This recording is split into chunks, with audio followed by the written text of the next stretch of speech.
রামনবমী উৎসবকে কেন্দ্র করে কালিয়াগঞ্জ শহরকে গেরুয়া পতাকাময়ে সাজিয়ে তোলার কাজ চলছে জোর কদমে। হাতে আর কয়দিন, তারপরেই আপামর দেশবাসী মেতে উঠবে রামনবমী উৎসবে। দিন দিন এই উৎসবের জনপ্রিয়তা বেড়েই চলেছে। আগামী 6ই এপ্রিল রামনবমী উৎসবে মাতবে দেশবাসী। তাই প্রশাসনিক প্রস্তুতির পাশাপাশি উৎসব কমিটিগুলি প্রস্তুতি শুরু করে দিয়েছে জোর কদমে। পিছিয়ে নেই কালিয়াগঞ্জের রামনবমী উৎসব কমিটি। প্রতি বছর কালিয়াগঞ্জের রামনবমী উৎসব কমিটির উদ্যোগে রামনবমীর দিনে মণিবাগ পাড়ায় অবস্থিত প্রতিবাদ ক্লাবের আমবাগান মাঠে রামলালার পূজার্চনা, গীতা পাঠের আয়োজন হয়। পাশাপাশি একটি বর্ণাঢ্য শোভাযাত্রা আয়োজন করা হয়। শোভাযাত্রা কালিয়াগঞ্জ শহর পরিক্রমা করে।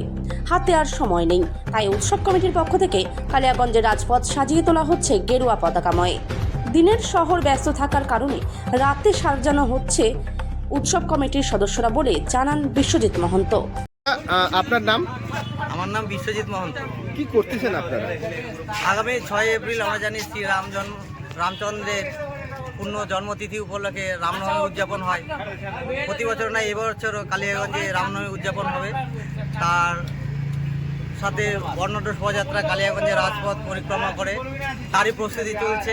গোটা শহরকে গেরুয়া পতাকাময় করে তোলার জন্য সবাই মিলে আমরা আজকে এই কাজ করছি। এত আগে থেকে কেন? রামনবমী তো অনেকটা দেরি আছে, আগে থেকে বসতে। প্রতি বছরই আমরা ওই রামনবমীর 3 দিন আগে করতাম, কিন্তু যখন রামনবমী পরে আমরা যখন অনুষ্ঠানের পরে যখন আমরা পর্যালোচনা করি, তখন অনেকের ইচ্ছা যে আমাদের এই পতাকা যদি 10 দিন আগে থেকে শহরের মধ্যে থাকে, তাহলে আমাদের কাজের উদ্যোগ বাড়ে, শহরটাকে দেখতে সুন্দর লাগে।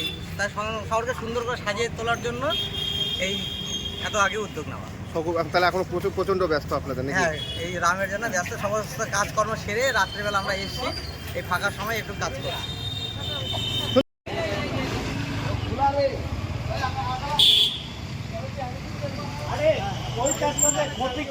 সামনে সামনে চলে যাবে।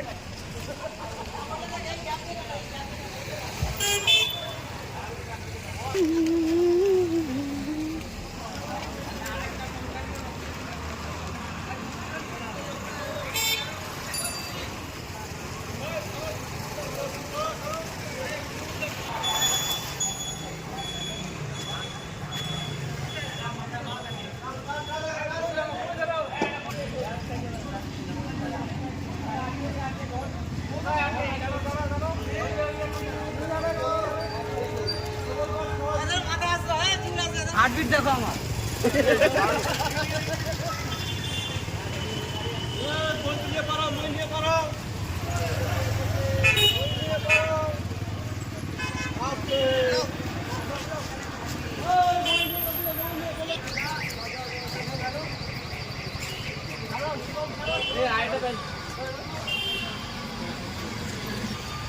ওই মই নিয়ে আসো।